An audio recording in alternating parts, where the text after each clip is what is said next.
Hey everybody, welcome to today's 5 for 5. Thank you for taking a second to join in. I want to talk to you this morning about something that you already might be involved in today, and that is work. You know, work kind of gets a bad rap in a lot of ways because, well, honestly, a lot of people like to complain about their work. A lot of people don't look forward to work.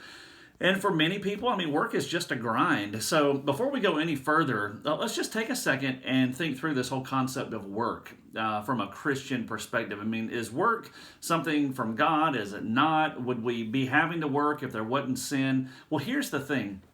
In the book of Genesis, the Bible says that when God created Adam, that he put him in the Garden of Eden to keep it. So he didn't necessarily create Adam in the Garden of Eden. It says that he placed him there after he created it, literally to keep the garden. And so work was in place before sin ever came. So work is not a bad thing. What happened was after Adam and Eve sinned, this thing called painful toil came into it. And so it became difficult. I mean, work wasn't necessarily something that was always enjoyable. There were weeds and thorns that grew up in that ground that Adam had to keep. And ever since then, there's been that element of our jobs, of our vocation, that are not always easy. Maybe you can relate to that today. Maybe you're kind of sneaking a peek at this 5 for 5 while you're at work, and or you're on your way and going to go into work later on. Regardless, if you have a job, then you know that painful toil element of it. So let me just encourage you for a moment today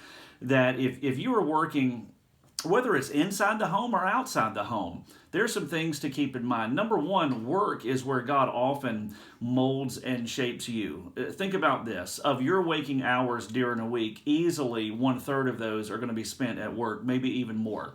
And those are just the hours you're awake. So that's a real laboratory for God to work. And he's going to teach you patience, and he's going to teach you endurance and perseverance. He's going to teach you those things in the workplace. Well, secondly, another thing to keep in mind is that your workplace is also a mission field. That when you go and you punch that clock, that you're surrounded by people. You can even peek up over the cubicle right now if you're watching this at work.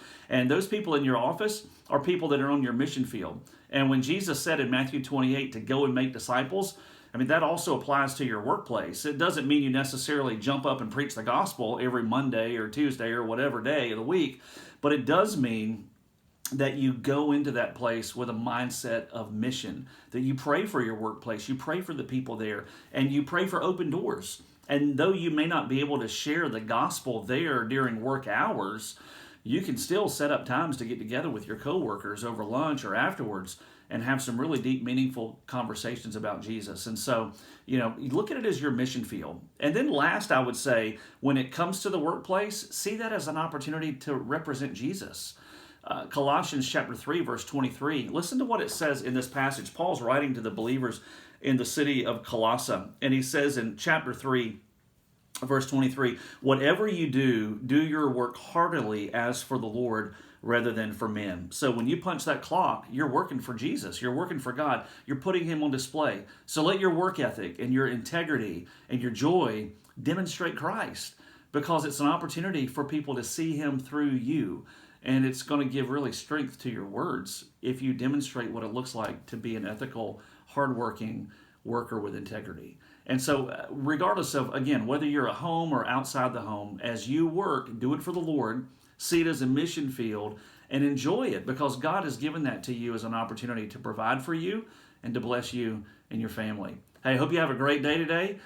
Stay tuned tomorrow for the next 5 for 5 from our equipping pastor, Jason Gamble. Have an awesome day.